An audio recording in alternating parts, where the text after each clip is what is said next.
Okay. Testing 1 2 1 2 3 4 1 2 1 2. Hey. Can you listen to me so we can start? Okay. Hello. I got some confirmation visual. So let me know if you can hear me, and let me know if we're good to go to start with this. Hello. Let me know if you can hear the bass.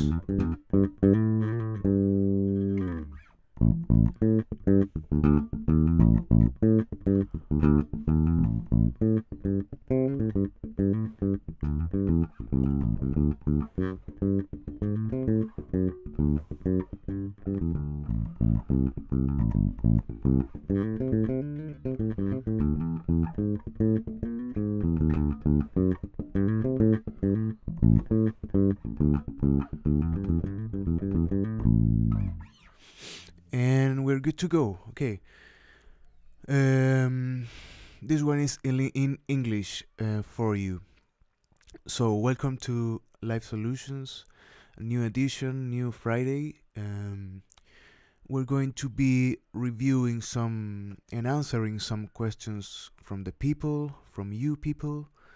So if you have some of them, you can begin working on them and writing them right in the live chat. And I'm not going that often onto Twitter, so I'm just looking into the live chat so we can begin. If you're new to this, and this is for you to maybe grab your instrument, play with me a little bit, about an hour and a half, I guess.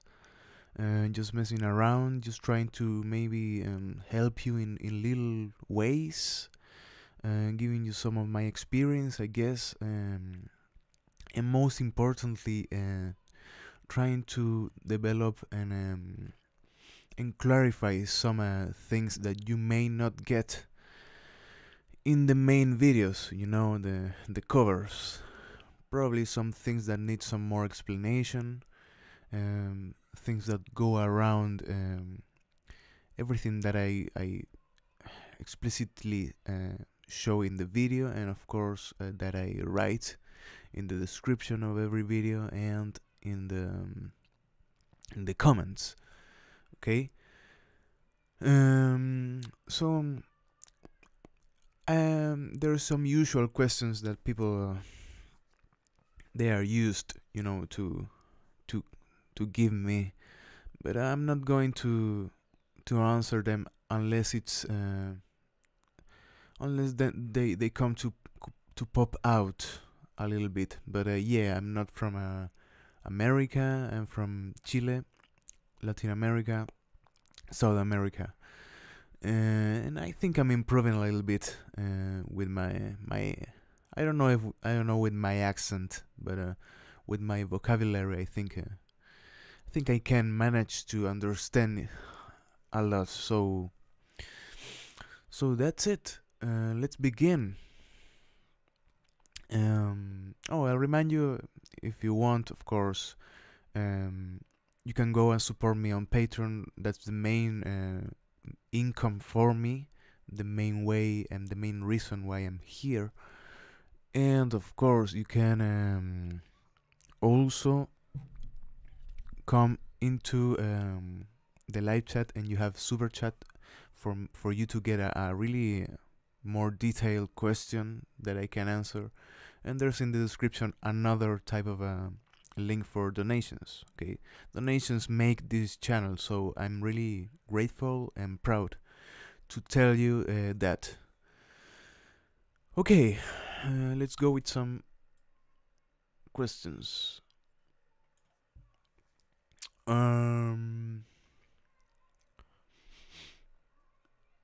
Let's see. You have Mr. Joaquin Carreño. He says that I can answer to him in English, so I'm going to do that. I use English mostly because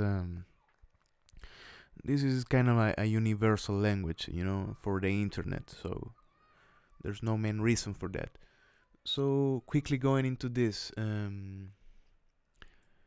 how do I play and practice the chords on Snow Hey-O from Red Hot Chili Peppers? Okay, I'm going to go into my software and I'm going to check the tablature. In the meantime, I'm going to tell you that you can keep giving me your questions. Sorry if I can't, of course, answer through all of them, but I'm doing my best. Okay. I'm going to search for the exact part from Snow Hey-O to give you some examples, some guidance maybe on how to strum, because we're going into strumming for that part, you know, the chord part. That many people, I think, there's, as I said, some common misconceptions and some common questions and doubts. So I'm usually going to go all over them. Here's the tablature. Okay, no. You should be able now to see the tablature up here, you know, over there. So let's go into, okay, well, let me remind you a little bit of this song. I really like this song. I remember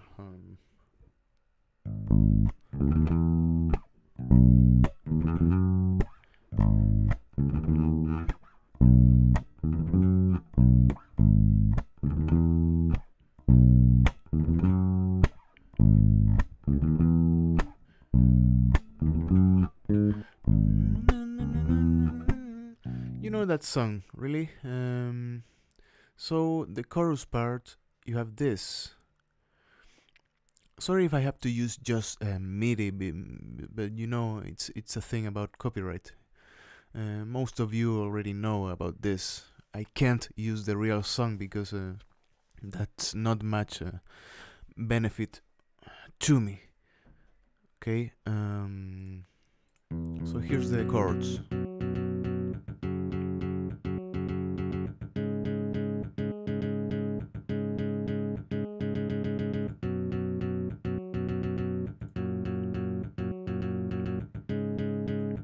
Yeah, okay, let's go into the first part. I just want to give some quick example for strumming. So I'm going to write a little bit. Okay. So this should go like something like this. I don't remember that well. Yeah.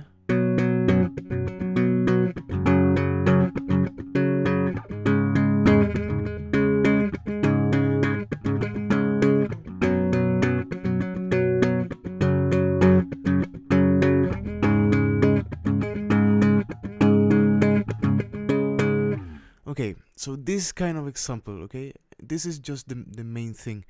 I think for the notes you just need to follow the tablature, okay, but the main technique is something we can maybe talk about a little bit, okay.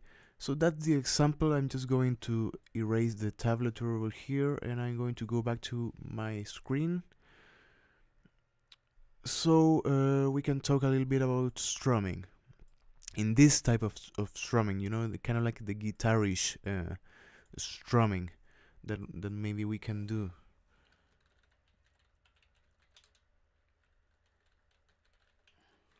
So let's call this strumming for snow. Okay. So for this, you need to go into guitar, really. Okay. This type of strumming that is usual from Flea, I think. It's more centered into guitar type of a technique, and for this we use fingernails to go down,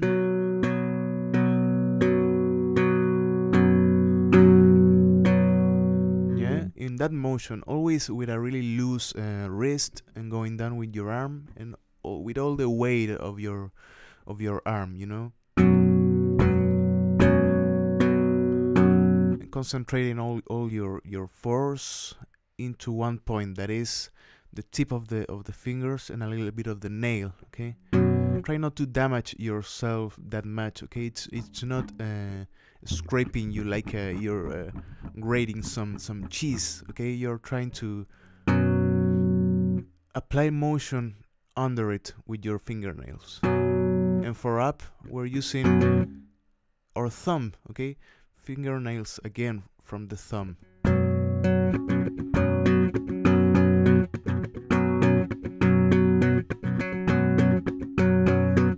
That's the main rhythmic pattern we're going to use, okay?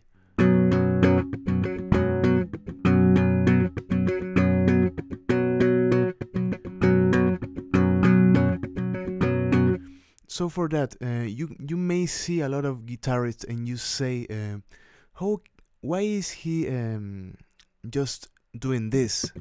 And he's not playing just this. He's playing different rhythms, but he's always maintaining the same motion. That is really important for you to maintain the rhythm, to maintain the same motion, and to keep your beat in, okay? So if I were to do this in a different way, in the wrong way for me, it would be like maybe something like this. And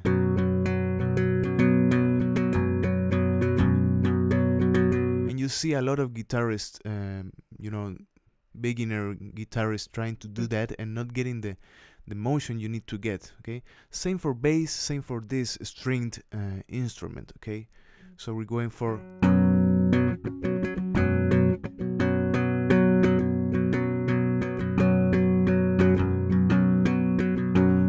Once you get the rhythm, tan tan tan ta tan ta tan tan tan tan tan ta tan ta tan tan, you need to apply it into this pam pam pam pa pam pa pam pam. So different parts of it will go down, different parts of it will go up, okay? So very important to practice this slowly.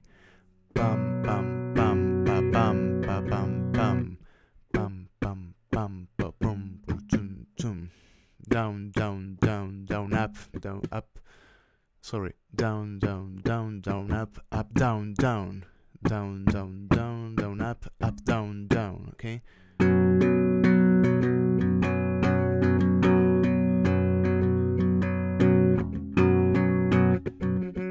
Then you apply a little bit of ghost notes, a little bit of other techniques, but the main thing is over there, okay?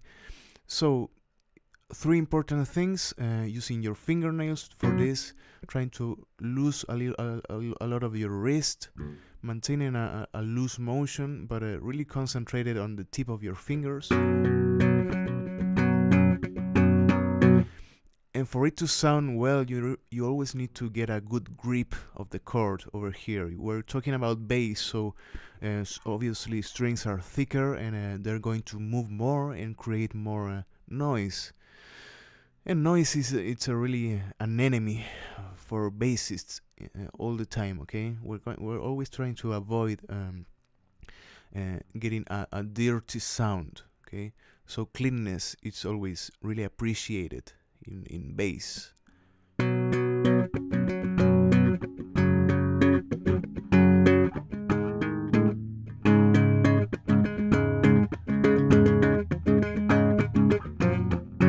So the good thing about doing this is that you can play around with it. You're not just stuck into one rhythm. You can go over there and maybe play around a little bit, okay?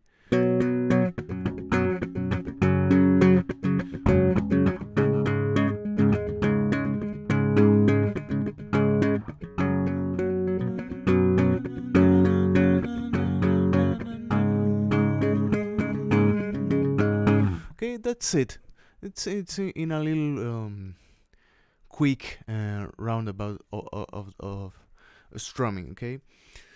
I need to go into another question now. So let me know how are we doing. I wanted to begin a little bit faster with questions, so we can maybe go on into it a little bit more, and you get the idea. You know, this is trying to help everyone.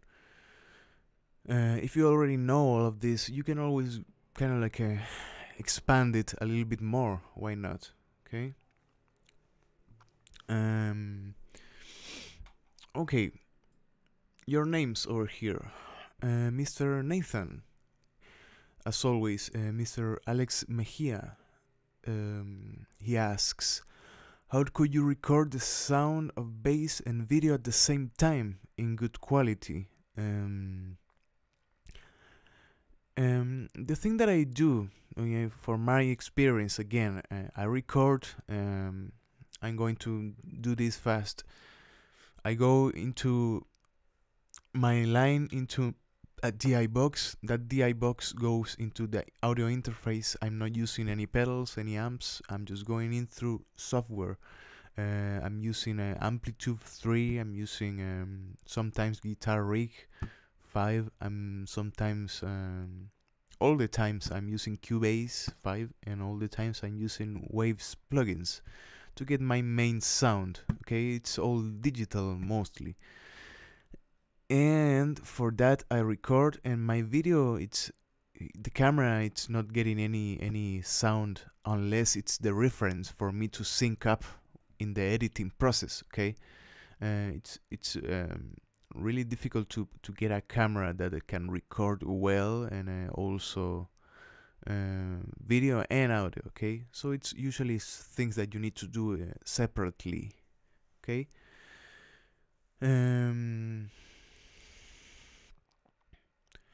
Vicente Alonso asks, are you from Santiago? No, I'm not from the capital of my city. I'm from the Chile. It's divided in regions. Okay, we have about 13, maybe, I don't know. It's a little bit less or more regions, and I'm from the 5th. That it's the neighbor from the capital. That is Santiago from Chile.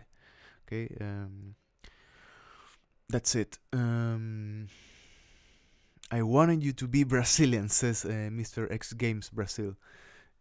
I would love to talk more languages, you know, to get more in touch with all of you. As you can know, if you follow the channel, I'm doing this, but in Spanish also.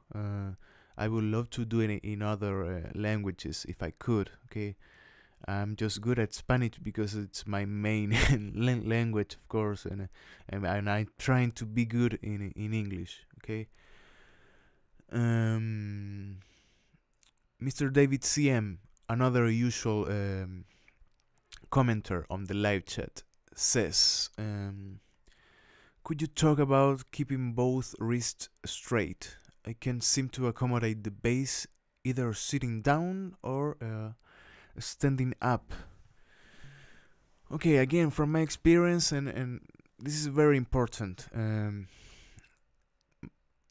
more than straight wrist, it's important to maintain a comfortable position. Okay, ergonomics in itself, it's trying to get the comfortable position of the natural positions that the body has. Okay, the bass itself, it's not a really comfortable instrument because of it's not really designed to be ergonomic, in my opinion. Okay, you have a really a big guitar in aspects of ergonomics, so it's usually a struggle. You have lots of stretching to do and lots of different things that you need to manage in a really good way, or you can get actually really damaged if you begin with bad technique. So always try to maintain, of course, for me this is kind of like an ideal position, always keeping your bass in the right left leg, trying to arc it down into you a little bit, trying to rest your hand over here, or your arm, of course, your forearm. And first goal for me, it's always trying to do this. If I can hold my instrument not with this hand, and just by doing this, I'm always in a comfortable position, because I I can maintain a good balance from my instrument just with this arm and my leg. Okay, so I'm not giving that job to my fretting hand. I'm giving it more more liberty to do other things, and from there, a straight wrist in both hands. I think it applies more in the left hand. I think you really need to get a little bit of a bend in the right hand, you know, to get into a good position over here. And for my hand, it's usually this position for the first frets, okay?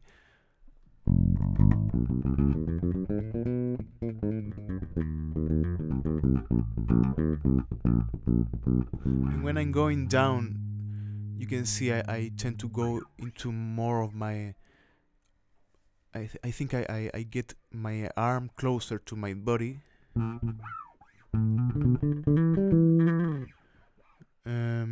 But for this part it's always difficult, okay, to maintain a good position. Again, it's not just bending your wrist to get to this. It's always trying to lower a little bit of your arm and getting around it with all of your arm. Okay, you go around it, and you're not forcing your fingers to do the job of stretching. Okay, you're doing everything with all of your other limbs. You're trying to maintain a fixed position, so fingers just go up and down. That should be, for me, the best way to put it. Fingers just always have to go up and down. Okay.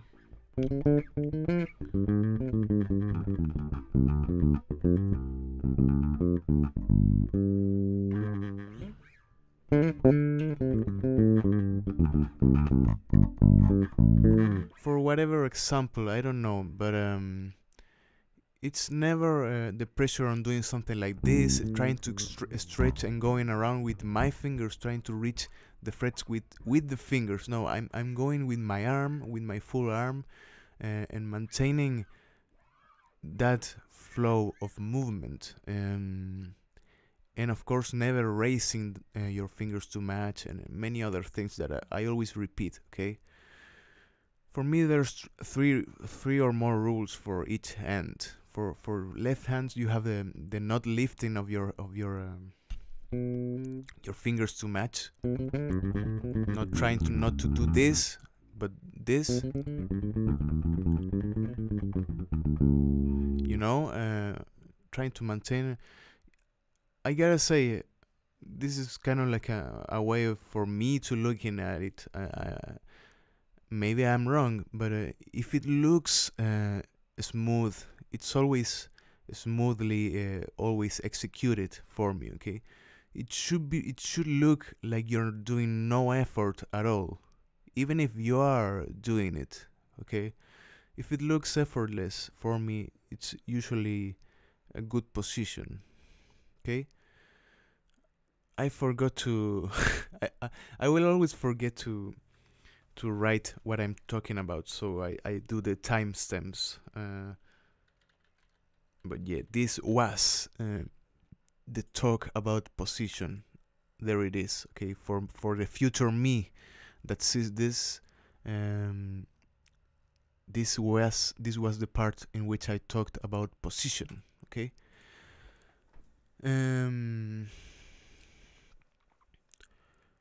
Someone says chords are for bass too. Yes, of course they are. Everything is for bass too. Everything is for whatever instrument.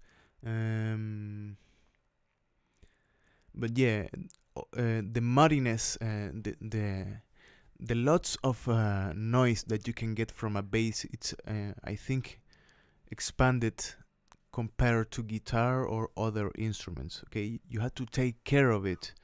Always taking care if you're going into more advanced grounds or more brave territories. You always need to go into and take care of your sound. Okay, it's not the tone, it's not the gear, it's not your amp or the amount of money you're putting into your sound. It's the sound of your hands and the work you're doing to maintain a good sound. Okay.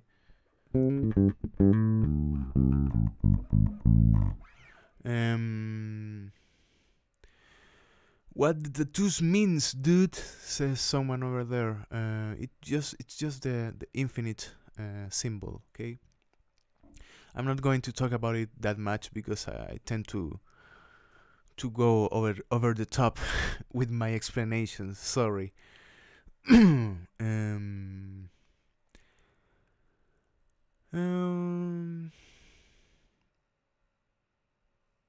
Your thumb needs to be left of your hand, otherwise it creates a chicken wing shape.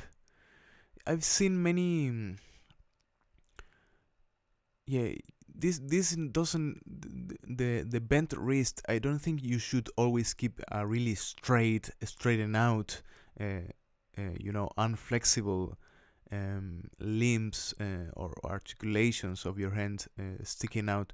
It's always a constant flow, but it's never trying to strain yourself with too much force into one joint,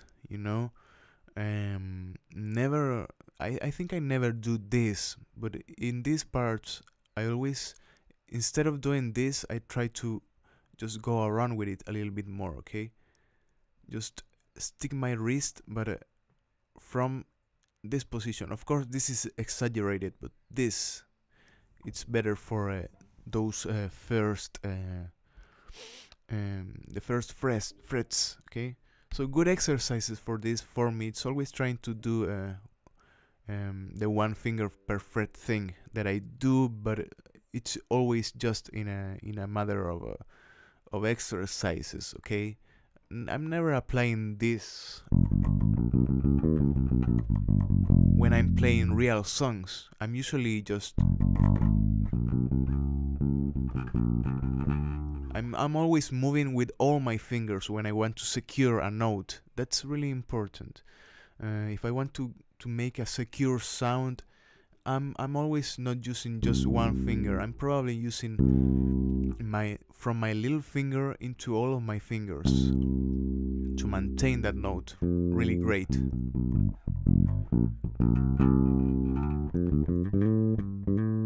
So maybe you will see me playing a note and it's not just doing this or this or this or this. I'm always maintaining my strength and maintaining my position with all my fingers centered around what I'm doing. They're always for me, so I can maybe mute some notes. Maybe I can play around with it. Yeah, but it's always I think 4 bass, more fingers are involved. Okay. But yeah, for exercising and for good position, I tend to do this.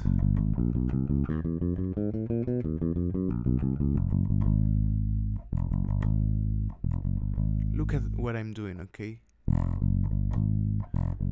For each note, I'm moving differently and trying to accommodate myself into not suffering, really, okay? And this, okay? This little finger will always be your friend if you're getting into better grounds for bass, And this, it's really important for me, and it was to implement, okay? Many bassists and guitarists, they're just leaving it out there, okay? This is really important for the construction of this instrument, because frets in the separation of I don't know, from 3 to 5 for 3rd to 5th fret, your hand kind of like sticks perfectly if you think about index and little finger, okay? It's not like this, it's like this, and that position I think changes a lot when you apply it, okay?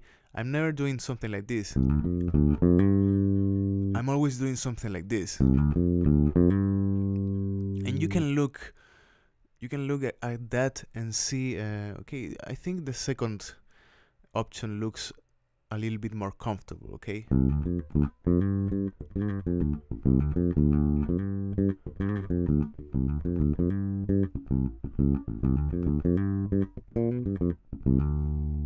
Instead of this.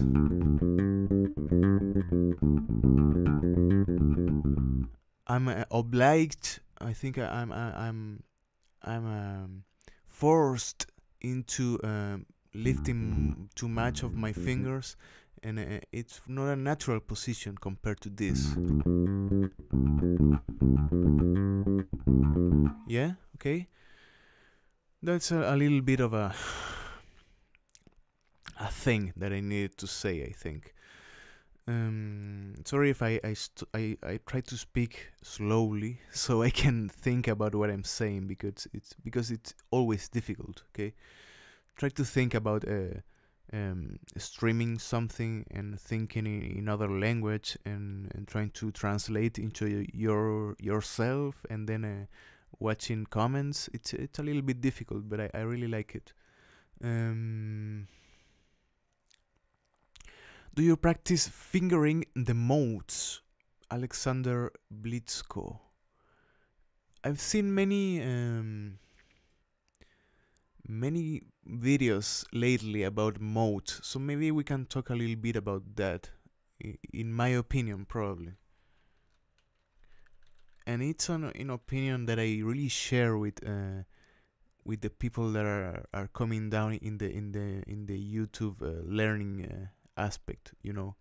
And it's true. Many guys think about modes, and they are thought in this way. You have a C major, of course, C, D, E, F, G, A, B, C, or over here.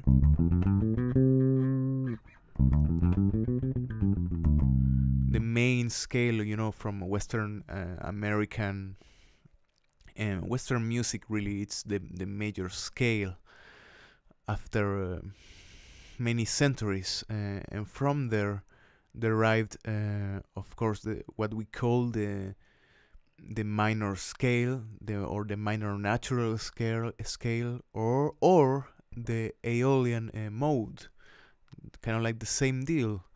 So from C, when you start a scale, a C scale, and you maintain the same notes, but you started from A, there comes the natural minor scale. And from that thought, many people think that you can apply the same aspect into modes, all the modes, but it's not quite the same. You need to always think about the differences between the major scale and the mode you are creating, okay? So the minor scale, of course, came into being because of the possibilities of the major scale, expanded into it to create more of a minor sound. Then it came kind of like a history from minor scale. Okay, the minor natural scale really used, or the Aeolian mode. The difference between this, the minor and major scale, are just semitones and tones. And from this minor scale, then it came our harmonic minor.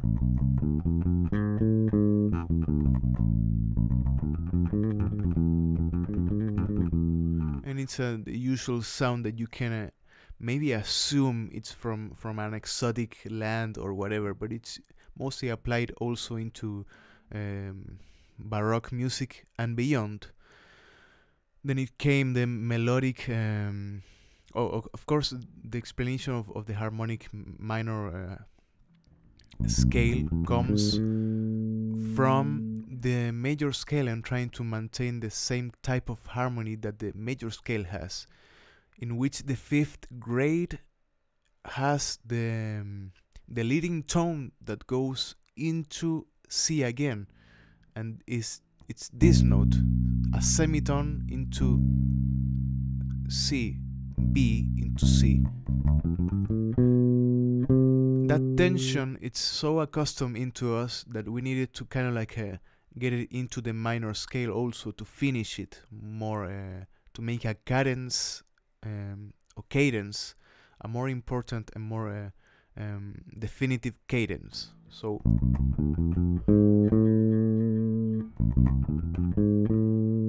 and then it finished. Of course, we had some other problems from that. From the minor scale came this kind of like not wanted melodic kind of like a difference that it's not that great. Maybe it wasn't that great for the times. And then it came the melodic minor scale that just of course the harmonic minor sharpened the 7th, but the melodic minor of course sharpened the 6th also. So you have A, B, C, D, E, F sharp, G sharp, A. Okay, that's from, I'm just talking about minor and major, but into modes, for going into it, modes are derived again from the major scale,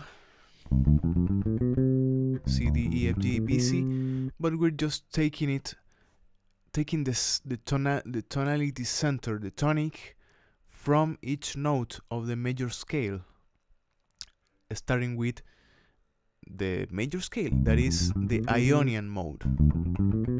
Then it comes the Dorian mode. It's a really well known. Okay.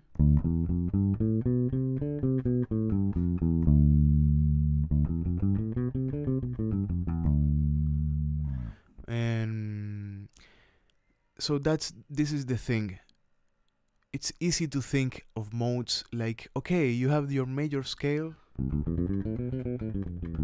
but just think about it from D.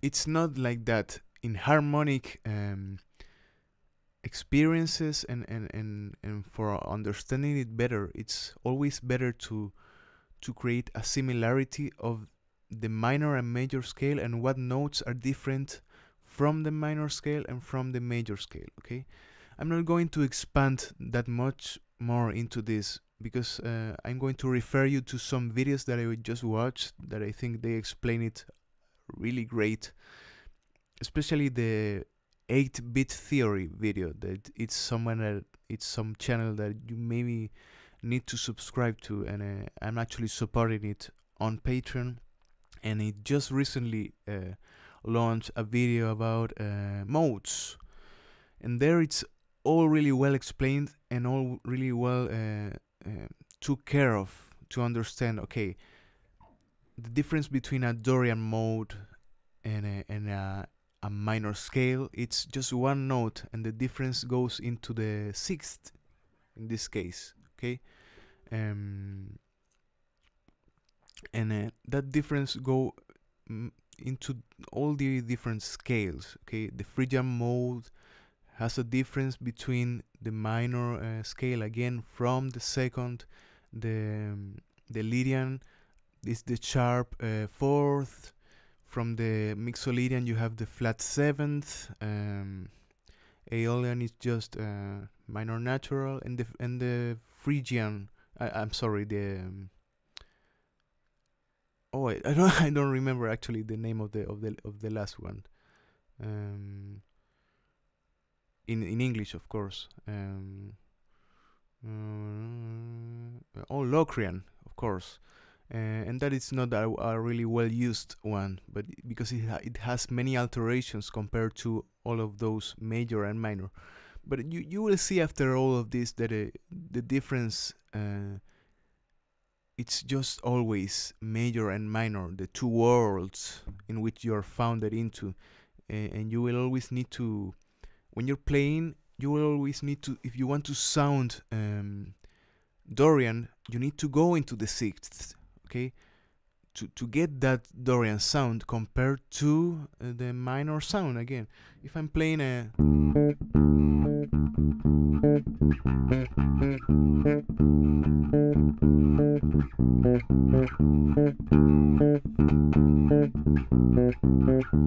that sounds Dorian because of this. Okay, compared to what it would be minor.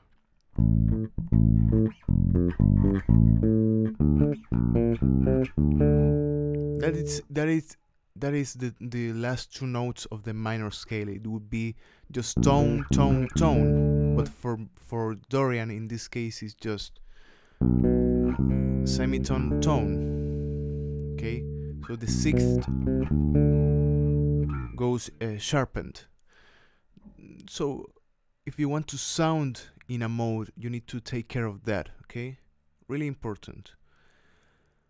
And for all the other examples, if you want to sound more Mixolydian or whatever, maybe try to think about something like this. I don't know.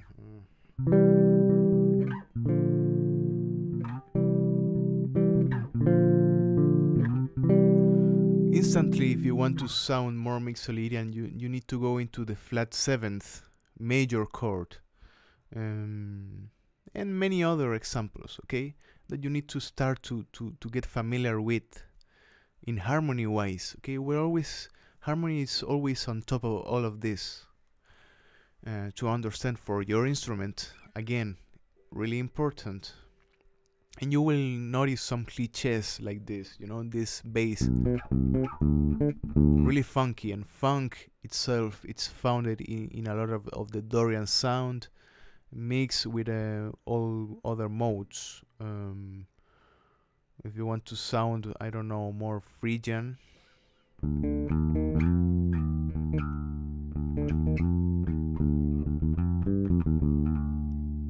you always will have that little semitone in the first grade, okay, from the flattened second, and many other things, okay, but that is too much about this, sorry.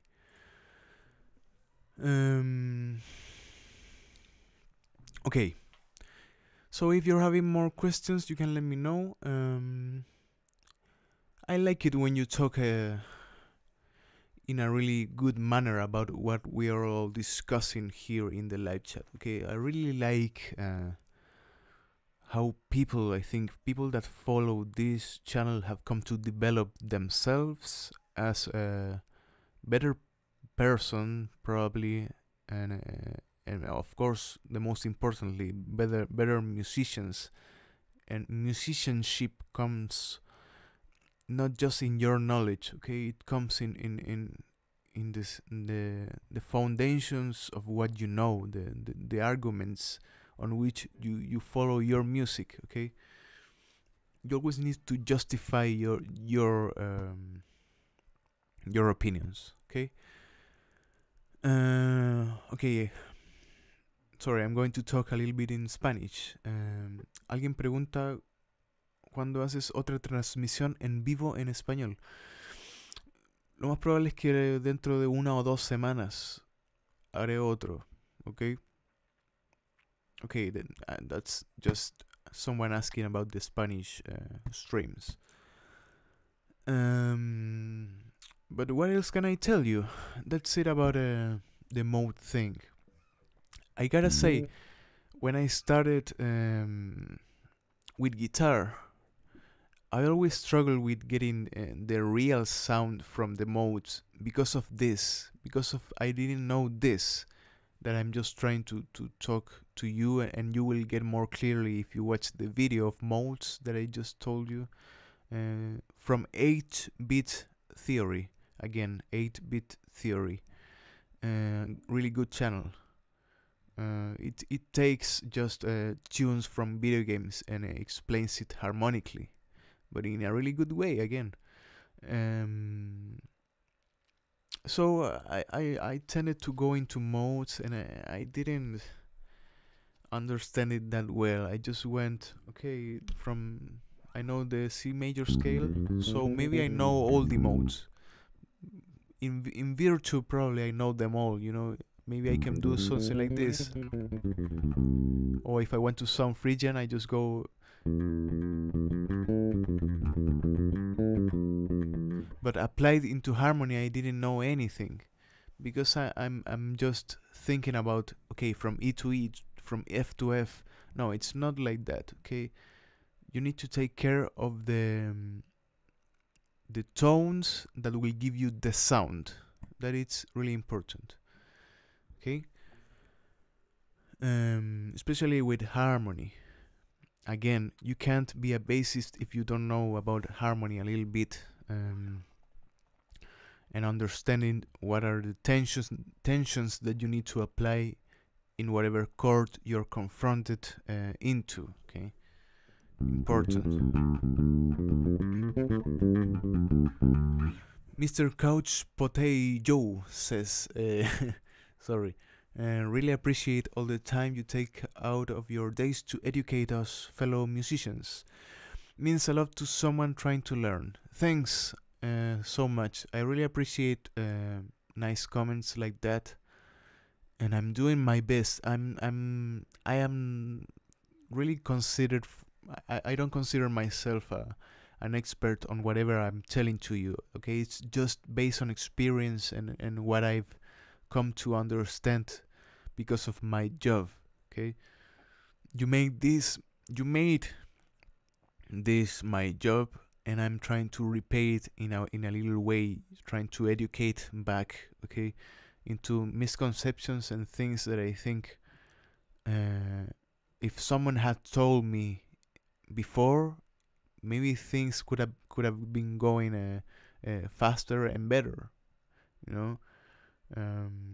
That is the goal for all of us trying to educate on YouTube, I think, trying to go into the past of ourselves, trying to give a lot of opportunities of knowledge. Okay, but for me, it's this. I need to professionalize a little bit more the lesson part.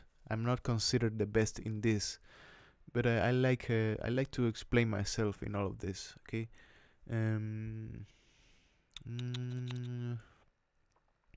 What's the next covers coming into the channel? I have a lot of songs that I'm working on. Really, I have some Wolfpack from people, from fans that you need to be fans of Wolfpack because they are great. I have some other funky tunes from the 70s, I guess. I got some Pearl Jam tunes. A little Pearl Jam song that I really like in the sound of the bass. It's a fretless for most of Pearl Jam, but I don't have it, so I did my best to apply the sound into this, but it's really difficult, you know, trying to get a fretless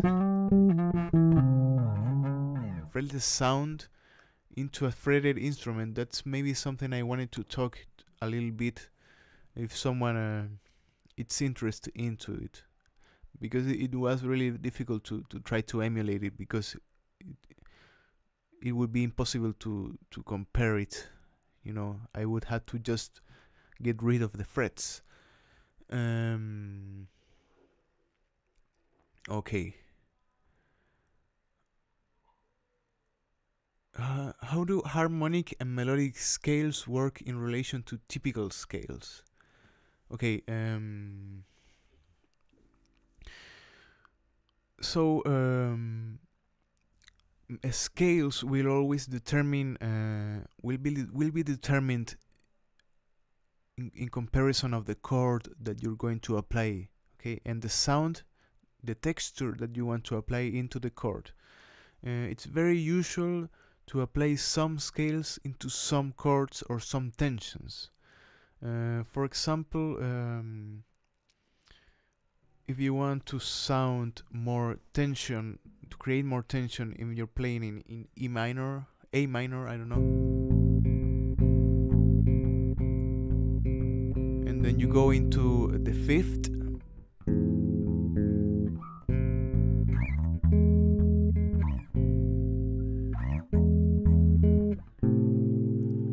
and that fifth, the major fifth that you're applying,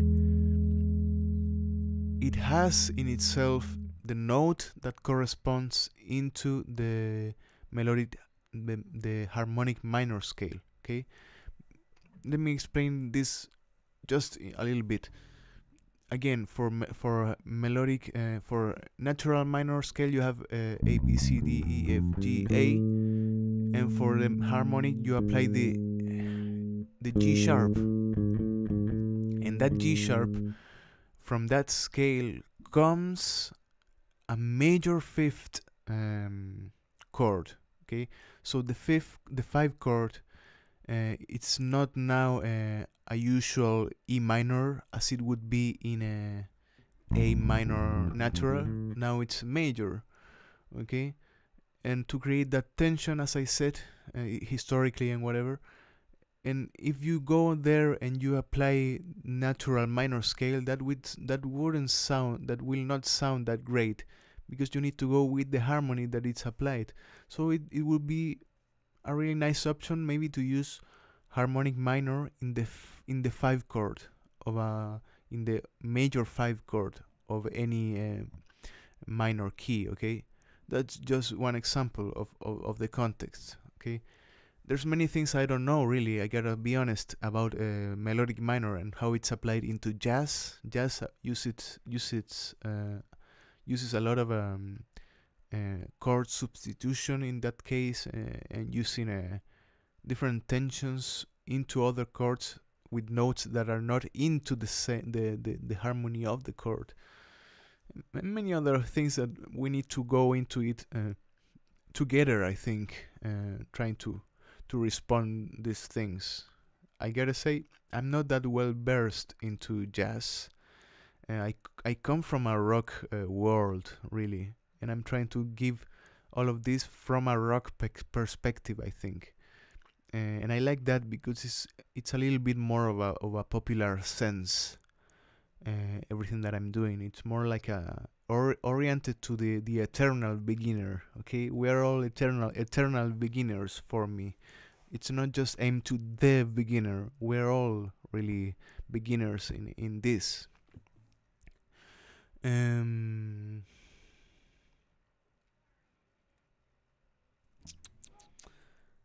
Okay.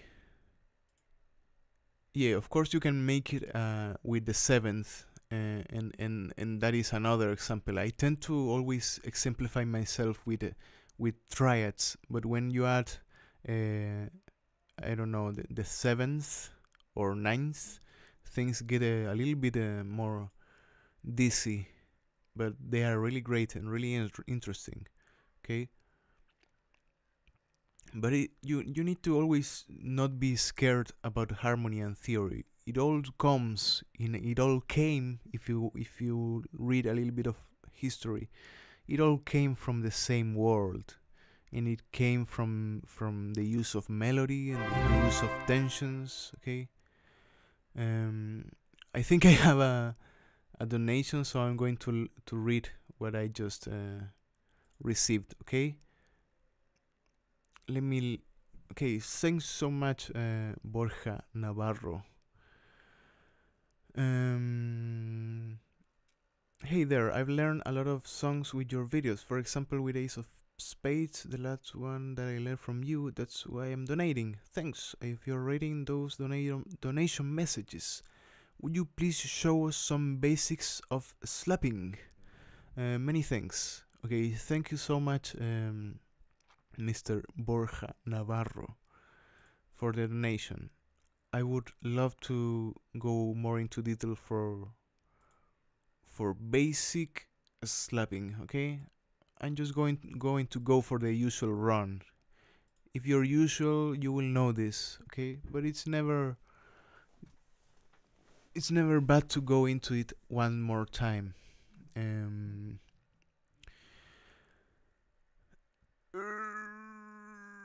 About, okay, I need to write it, sorry.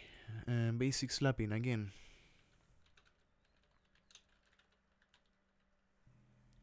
Basic slapping. Something like this.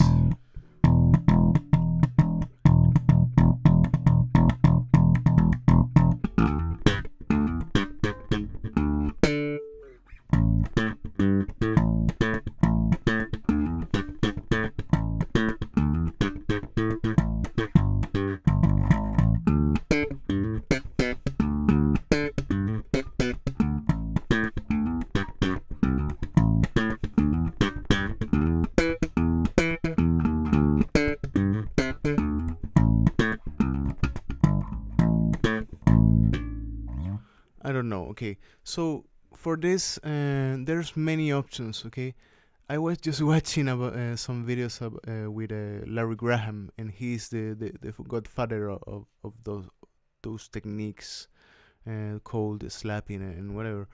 And if you see him, he uses really different approaches from the hand, and that came to be into different. I think each bassist approaches slap differently, one way or another. Okay, but this is my experience again. For me, it's all on the wrist, and will always be. Okay, you need to always get a loose wrist, and this is the motion you need to prepare. Trying to kind of like the same motion that you would do when you go into a door and try to close it. Okay, the same motion goes into it for going into slapping in this way. Okay, so you're using exactly the most protuberant part of your joint over here, your first joint of your thumb, to attack the strings. So you go and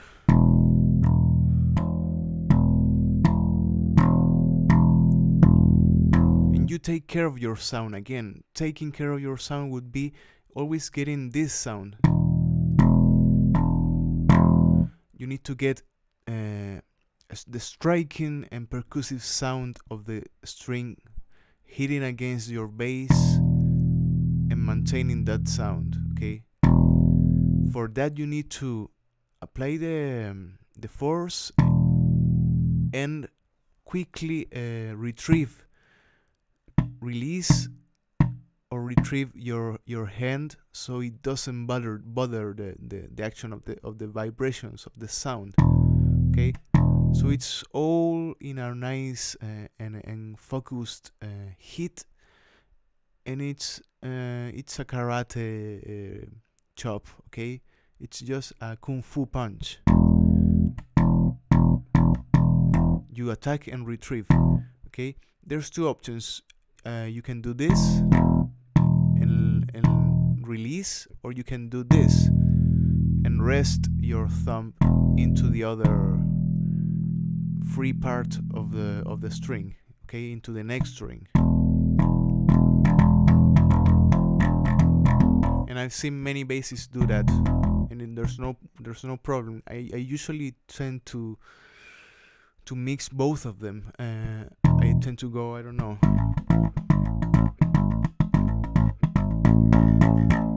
and when I want to go into more pressure and more strength, I usually rest my thumb in the other string, so I have more ground to hit.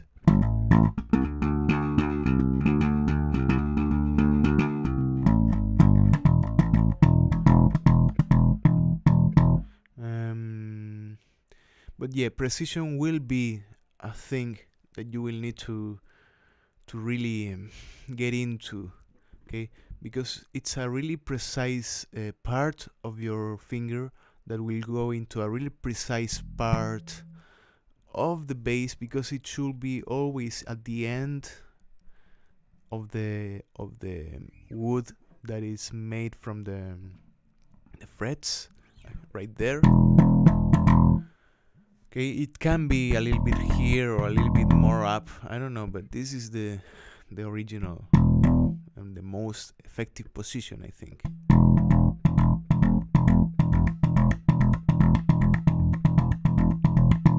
So precision will go in applied in this string, of course the E string,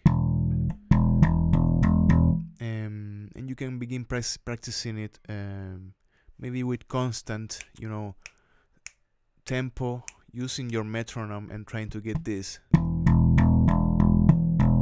even slower, of course,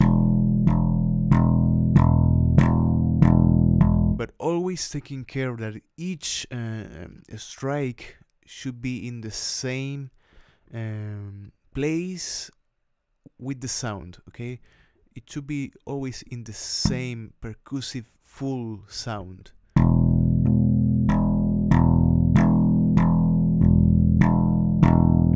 There I did two strikes that I'm not really happy with them, so I need to check it out.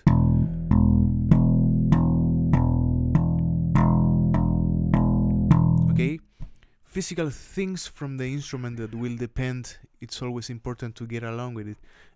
The action of your instrument should be a little bit low, that is the distance between the strings and the bass. You can set this up with little Allen wrenches that goes here, and you can raise or lower the action.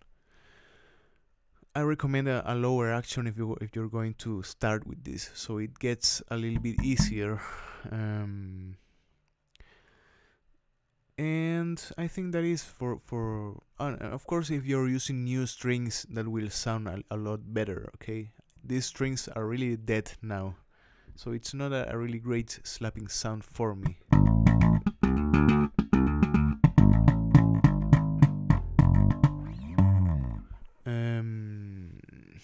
And that is for slapping for me, okay, into the technique. Now we need to apply it into the popping sound. And the popping sound is kind of like the opposite from this, okay? We're using the tip of our fingers to just lift this and being really aggressive and fast into pinching this string from behind and letting it fall into the bass. That is the sound. Okay, all of this needs to be really percussive, but because the original mission for these types of sound was to implement it percussively. We're trying to imitate a percussive instrument, okay, drums or whatever. So this is the low percussion and this is the high percussion, or I don't know, from a conga, I don't know, whatever percussion instrument has a higher pitch sound and a lower pitch sound, and we need to play with this, okay? Okay, so this is the popping again. This is a little bit easier to get if you are playing a lot, because you will get a lot of hardness into the tip of your fingers, and that would be will be a lot easier to execute. Okay, at the first times I remember having a lot of trouble to get in a really mature sound from my fingers because they were too soft, and you get a kind of like a mellow sound when you're not having a little bit of hardness applied into the tip of your fingers. Okay, so we need to play around a lot, and we need to get some blisters, probably some calluses, of course. Okay, the usual tip for blisters would be trying to not try not to bother your blisters too much. Okay, if they are too big or they hurt or something like that, you can drain them. Actually, you can drain the liquid from them, and I've been doing this a little from some years ago when I had a lot of problems with this. I would drain just the liquid from the blisters and just get the skin to dry out and to become a more hard texture. So treat your body well in that aspect, but always stop playing when you're getting some blisters. Okay, never go too much into it, and you will get a really more mature sound with your technique, of course. Okay, centering the force of your technique is not slapping aggressively like a monkey. Okay, we're just doing really fast and precise striking. So you can begin with this.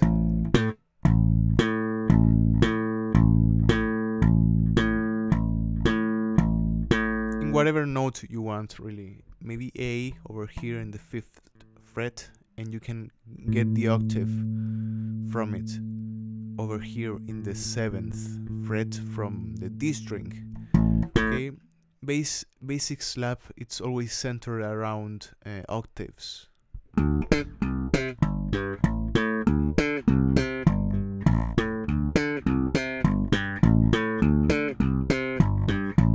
So maybe that's a good example of an exercise, an interesting exercise. Okay, you're covering all of the notes in the usual popular way, you know. The usual way it's using slap for the A and the E string, and popping for the D and the G string. Okay.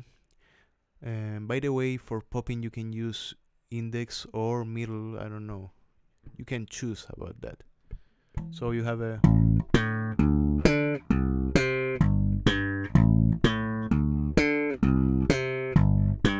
It sounds like a song probably, but it's maybe a good exercise. Just going.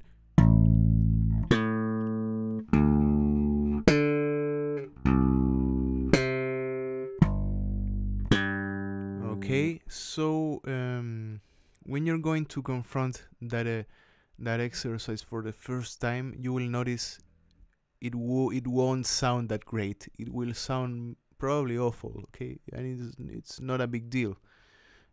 You will get some problems with maintaining the two notes separate together.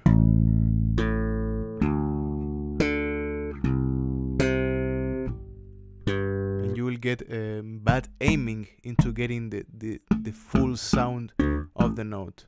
I know that because I was there. Okay, so just practice. Okay, practice, but in consciousness of what you're doing, and practice always slowly. Okay, so that's it. Then you apply all the other techniques, of course, you know.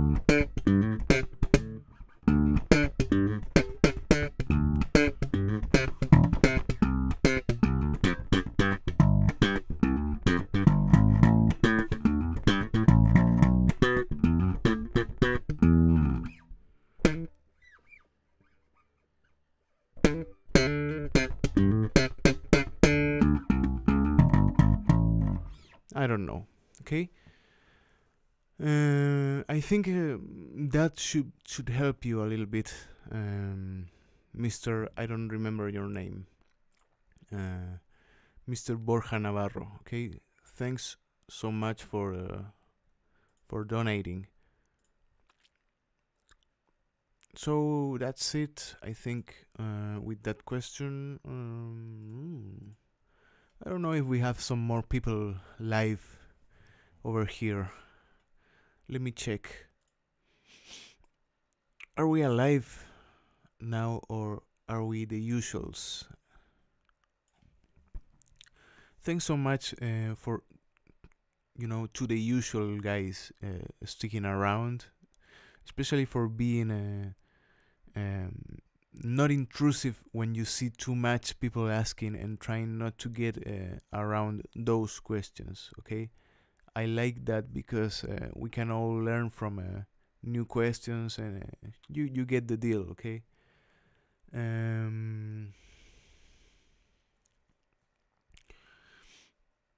There it is, Mr. Borja. Thank you so much. Okay, I'm glad if that helped you a little bit. You can ask me more. Martin Torres, hola.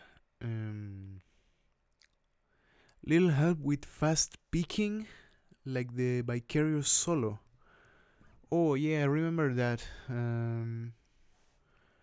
Let me get into the example, okay? I have the software over here. Let me go into the song. Vicarious, so I can remember it.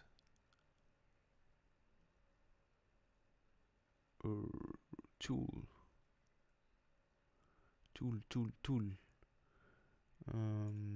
Here it is.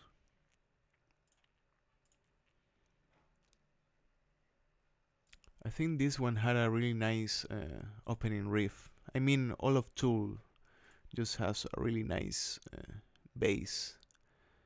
Let me go into here and let's listen to the great MIDI.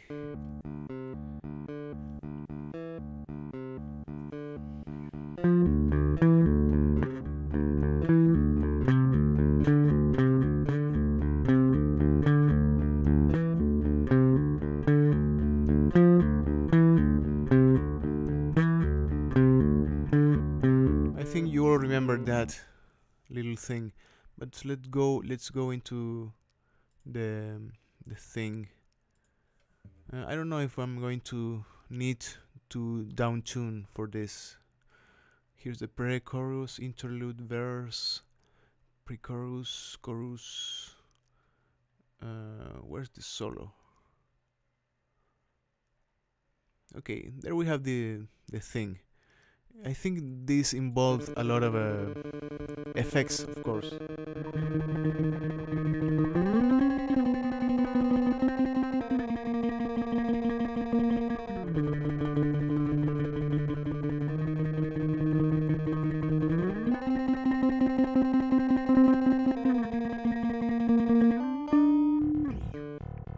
Yeah, we all remember that little thing.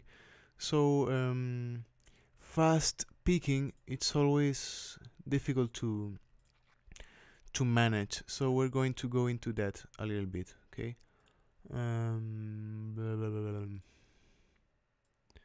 Yeah. Well, when we're trying to do something like this,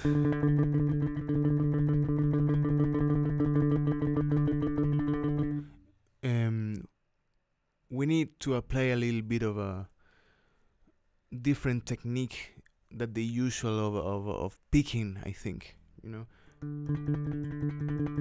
We can't get into the same approach for the usual picking motion, because this is the most speed that I can get just with this usual motion, you know.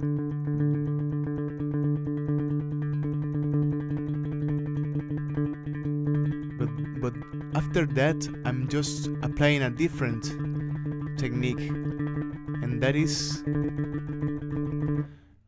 involving more of my arm into this. Okay, I'm leaving a little bit of the movement of the wrist. You know, this is just one example. There's other types of fast picking that you can get a lot from a guitarist. Okay, and there's one that is involving a lot of the fast movement of the wrist over here.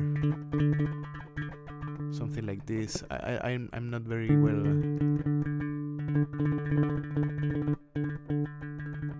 If you keep your grip with one finger and try to do something like this,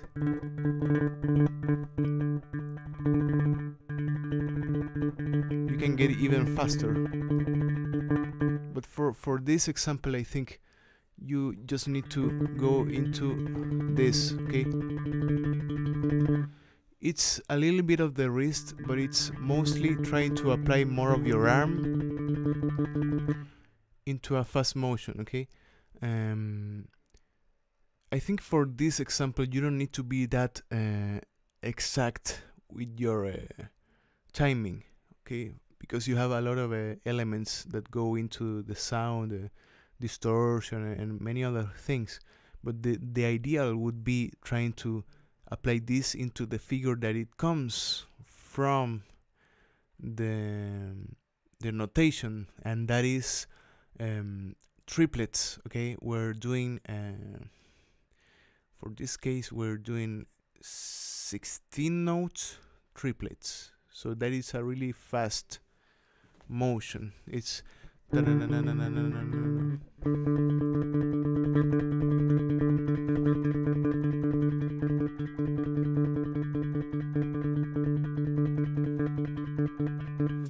so as everything, we need to start slow, okay?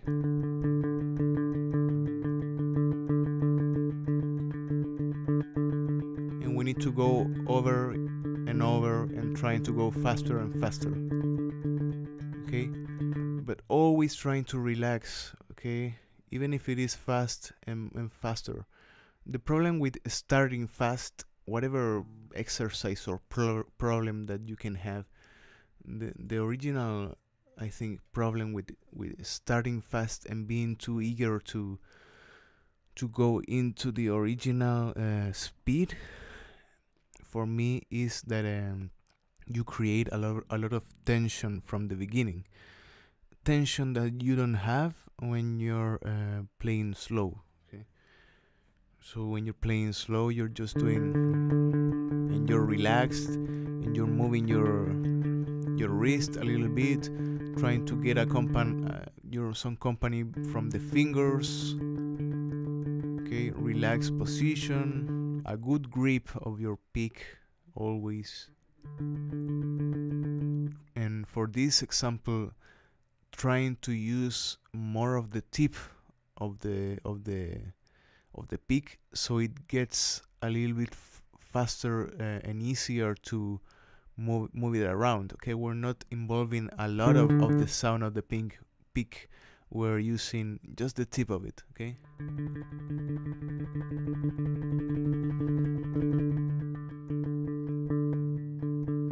So again, the same relaxation should be going on, and applying more speed shouldn't be getting you more and more tense.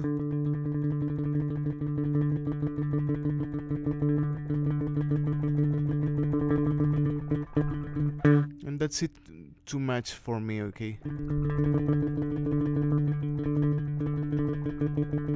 Over that, I think I can do it faster.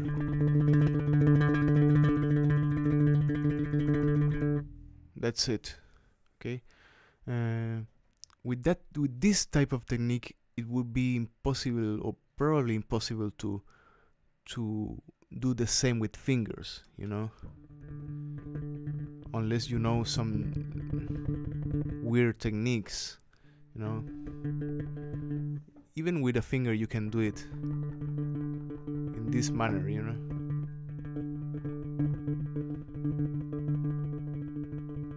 But it would be totally different. But yeah, that's it with fast picking. And again, I didn't write it, sorry. But this was fast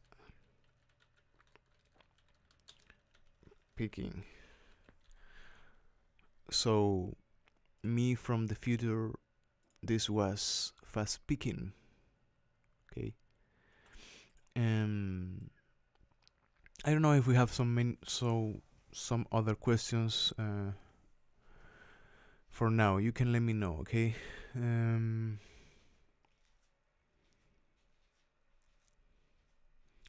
Yeah, some guy is talking about some things. I have no problem with that.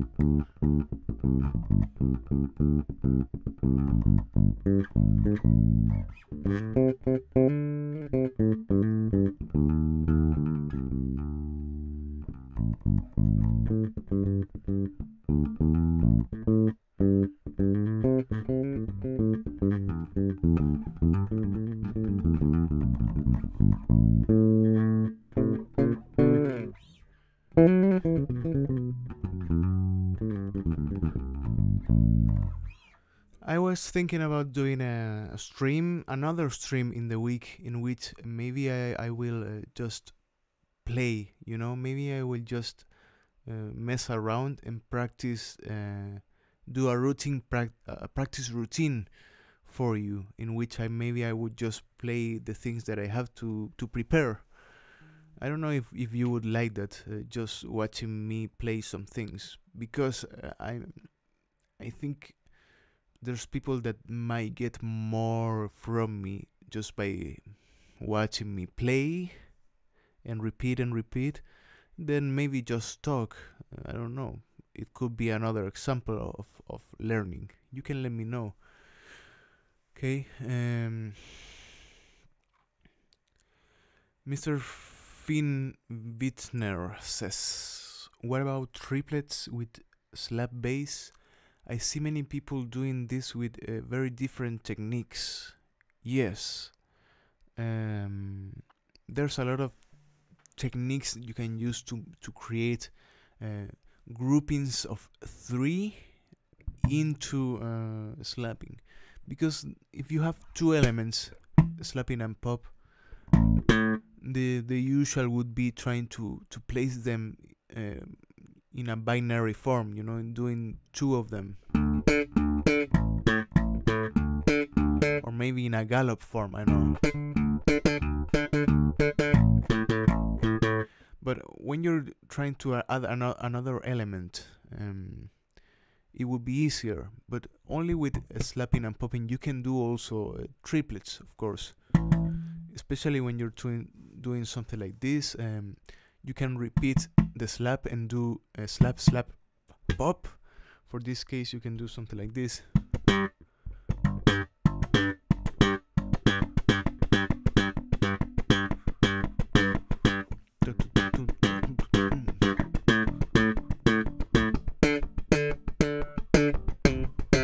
And that is a usual thing to do, you know, just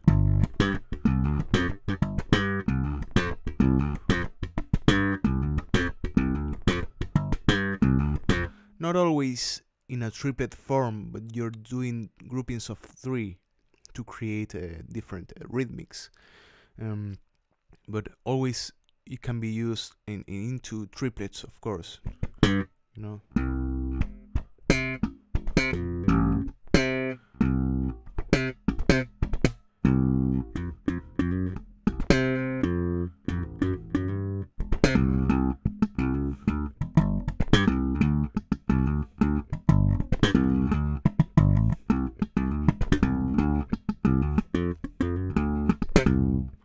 You can use it to create triplets, and you can do it with double popping also.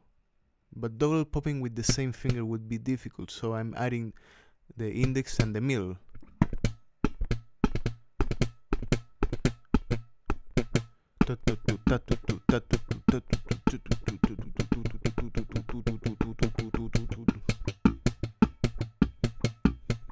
I'm not the best actually at it.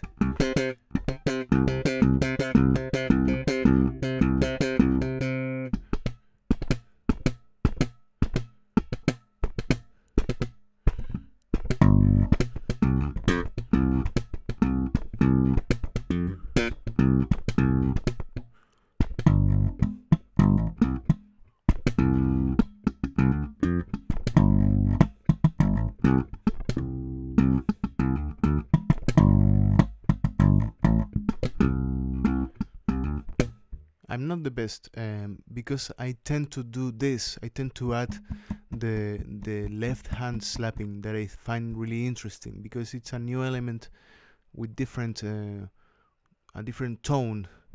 So you have this, you have this, and you have this. So you can do a slap, left hand slap, and a slap, and you create a triplet.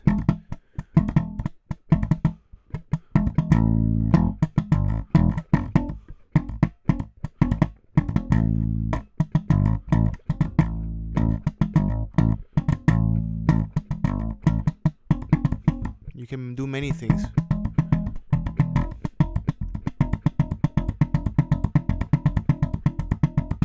And if you add popping and this and left hand slapping, you have many other options.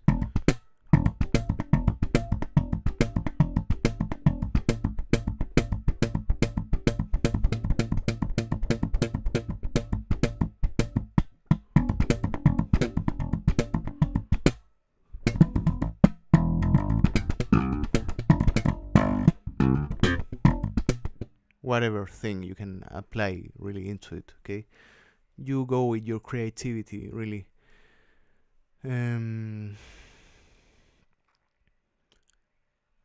I'm trying to learn the guitar, but I can't pay for lessons. Mr. Dalek Boyd, any suggestion on how to learn? Okay, that is a question that I couldn't approach easily. You know, you're not putting it too easy into me, because you need to learn many things.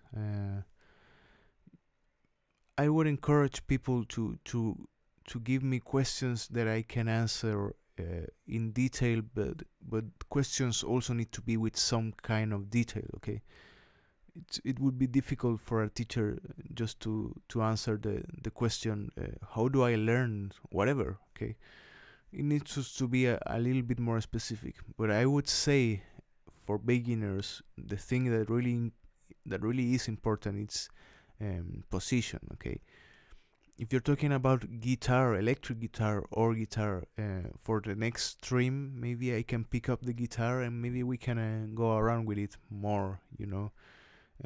But it's not that difficult. Okay, first of all, try to attend into your technique habits and trying to give more attention into how you are doing things. Okay, watch a lot of guitarists, watch a lot of what they're doing and how are they approaching the position, the technique.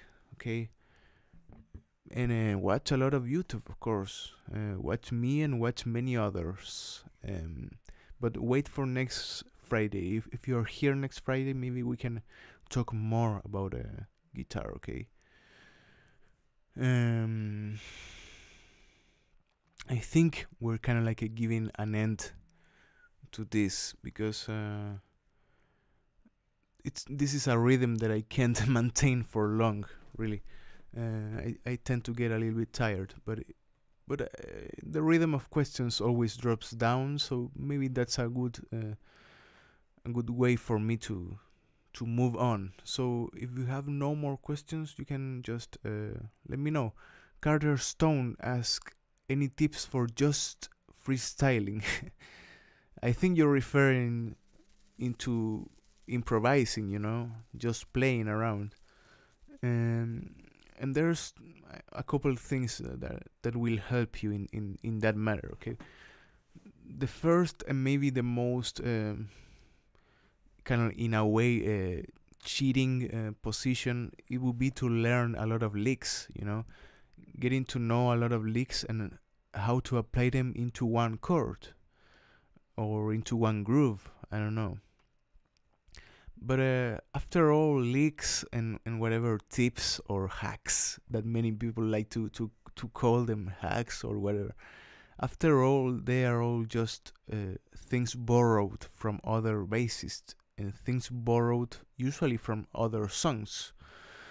So for me, I think the most important thing would be to listen to a lot of songs and try to repeat and try to watch a lot of the effort that I'm trying to do. And that is the thing that I'm trying to do, of course, is trying to kind of like undress all the things that comes from the bass, you know, getting all the things that for you to see, all the little details that a bassist do to create more interesting things, and of course the licks and the grooves and the little signatures that you can get to create nice sounds. Okay, a thing like this, I don't know, I took this from someone, maybe I don't even remember who. I just like it because it sounds great in one context, of course, and that would be a minor chord context.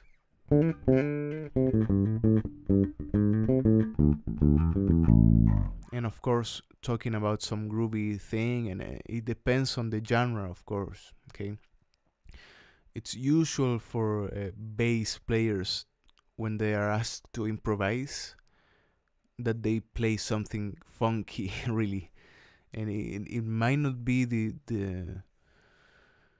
the only response. Okay, you can maybe play some other things that you can get from other types of genres. But yeah, you can learn a lot of licks and things, but I think the most important thing about improvising itself, it's knowing in which chords you're playing, in what harmony and what context. Again, for that we need a lot of classes, really. But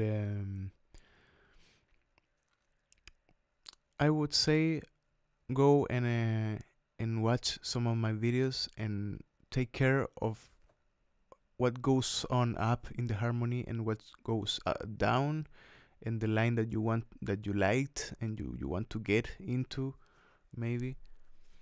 And I think first of all, just play, play with your ears first of all. Yeah, I think if you give me not that detailed questions, I tend to go into more philosophic things. I don't know. Sorry about that.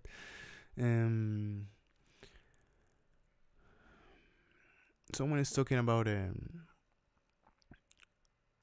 Mr. Robert DeLeo. That is a good influence, actually, to get more into creating lines. I'm not that into, I gotta say, I'm not that into playing, improvising or freestyling or whatever you want to call it. I'm more into creating good lines, composing good lines with time and with effort applied into, and of course I love the jamming exercise. I love it. But I also love to create and write and think about what I'm going to do for that exact sound that I want to get, or that exact chord that the guitar played, and the things that goes around it. Okay.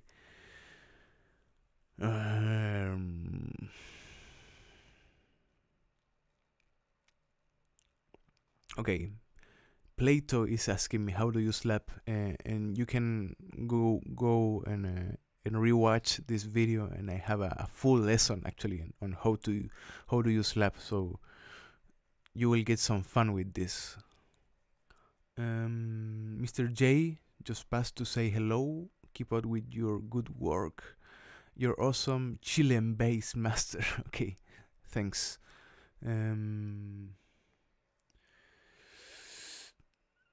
So that's it. I think that's it for today. We're not having much more questions, so I'm thinking of retiring to do some other things.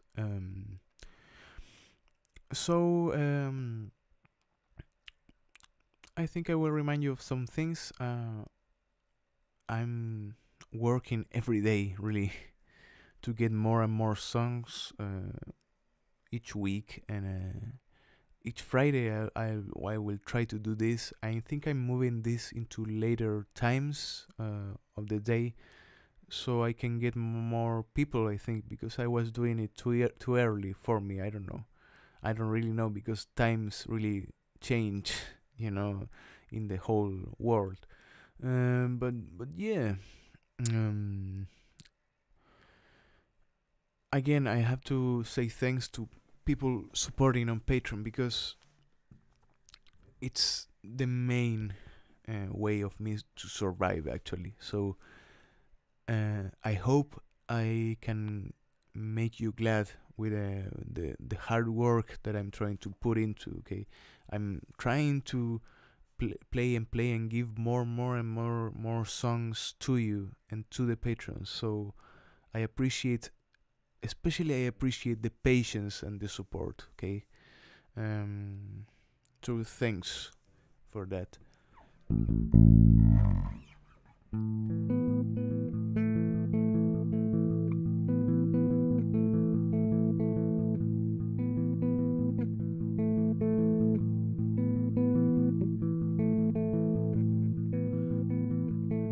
Carspart Bryce says, are you ever going to do Goodbye Angels, or are you trolling at this point? No, I think I'm going to do it in one moment or another, because I have people asking for it in every time, you know, in every platform actually.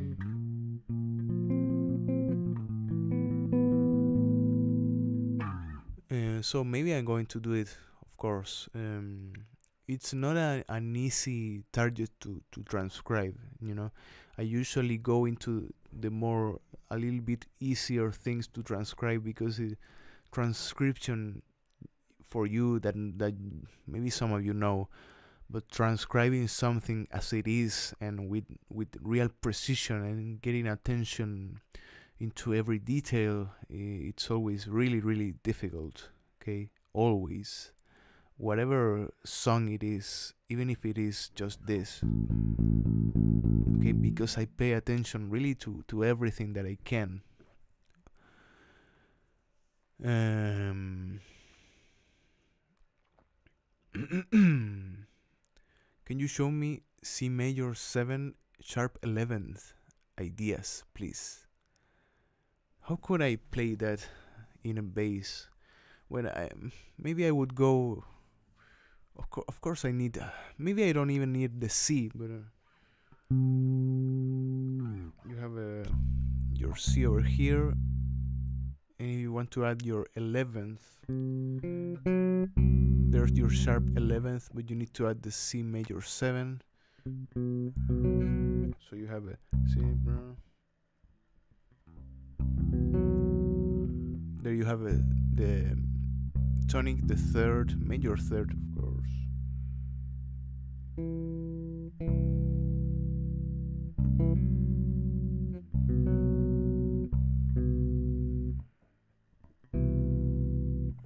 It's a little bit muddy, I don't know.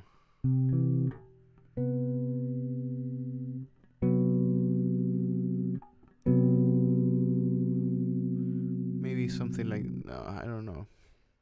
Well, I think the most important notes in those cases would be the tensions, the sharp 11th, the 7th, the major 7th. Of course, the tonic, the 5th you can always skip, and even it depends on the context. What would you do if you have to do just the sharp 11th major 7 chord just by yourself? Probably I would go around it melodically, you know, trying to do something like going around it.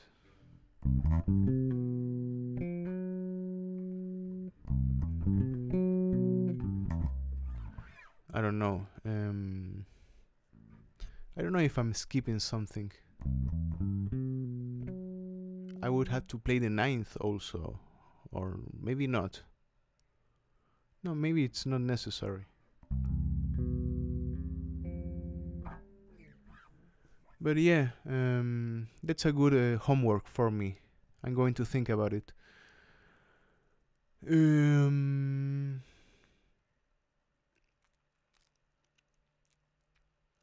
Alguien pregunta, compadre, ¿vas a subir las canciones nuevas de Primus? Deberías.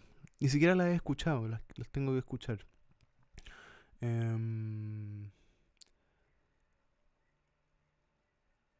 Alguien quiere que diga buena, pues conchi tu madre. Bueno, ahí lo dije. I actually aren't much for that song. Which bass is that one? Okay, this is a Washburn Taurus T24. I kind of like forget to say it now because it was it was asked every time, so I kind of like get mad with it. But you can see the description of all that I use in the description of every video. Okay, always know that.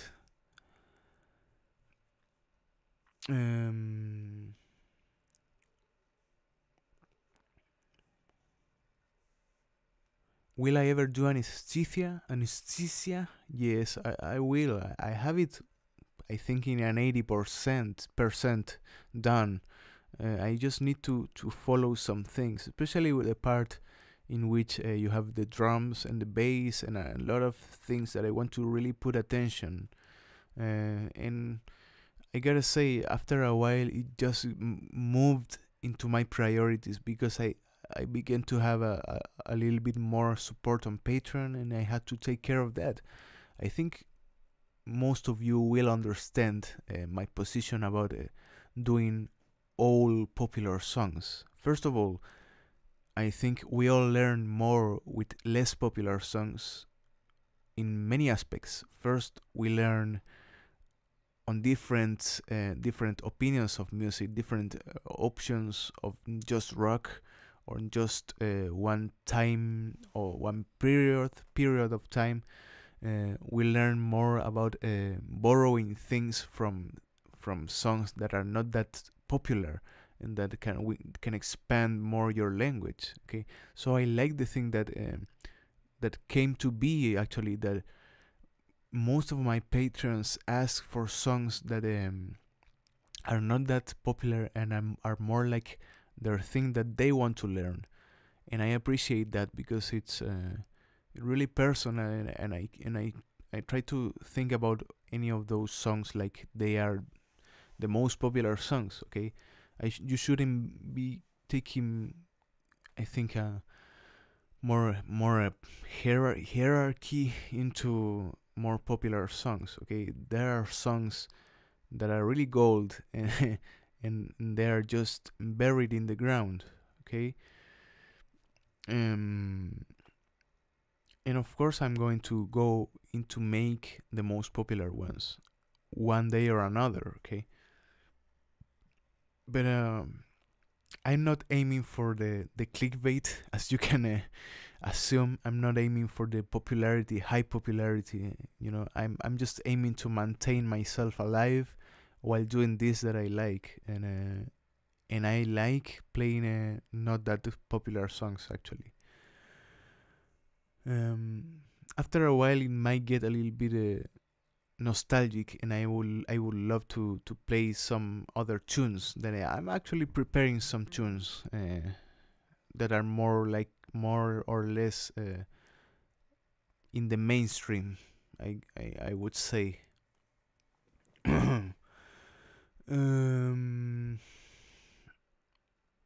Someone, I think, just burned. Your dad sells Avon. I don't get the joke. Sorry.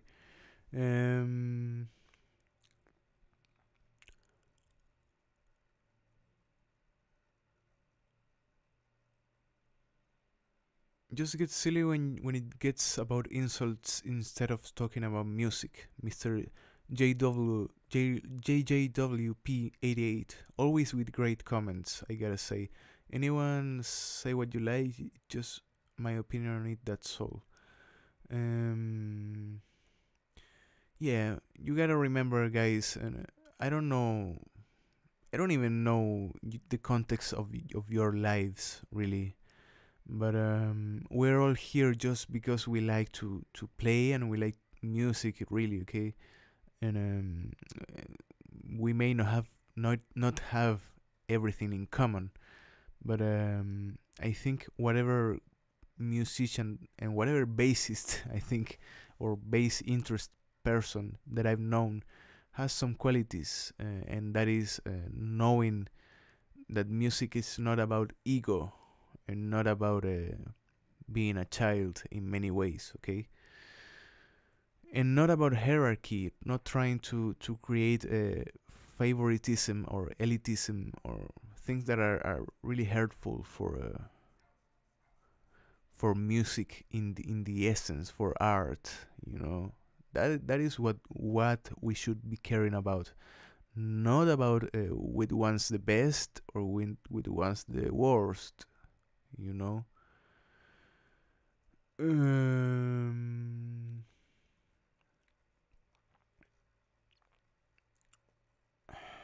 But yeah, I think it's too much stream hours, so I'm going to leave it. Are you someone is asking about are you within North Korean nuke zone? Well, that's a really interesting topic that I'm not going to discuss now, I think.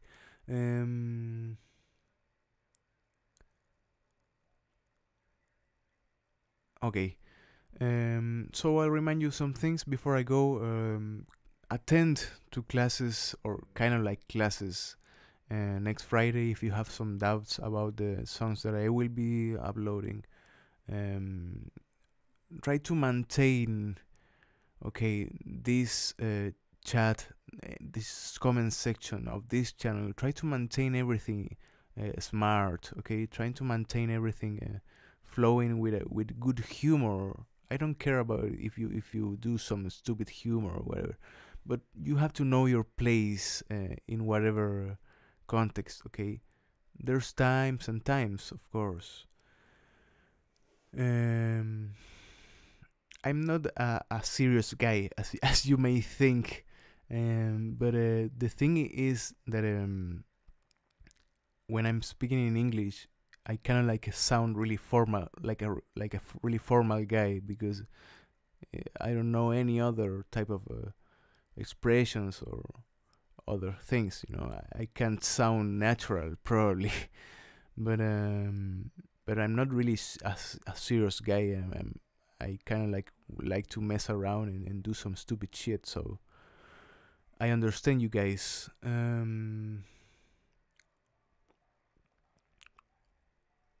Okay, this is enough for today.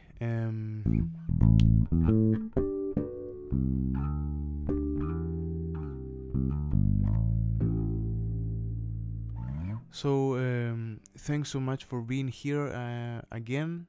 I think I went too much out of the 1 hour. I don't even know, but it was a really great stream. I think we covered some good things, and we had some support, and that's it. Okay, take care, and I will see you next Friday. It's kind of like the same hour probably, and I will do more and more of this. Okay, trying to give a little bit, just a little bit of knowledge from my part. And that's it. Okay, I'll see you Monday probably with new songs. So take care and goodbye.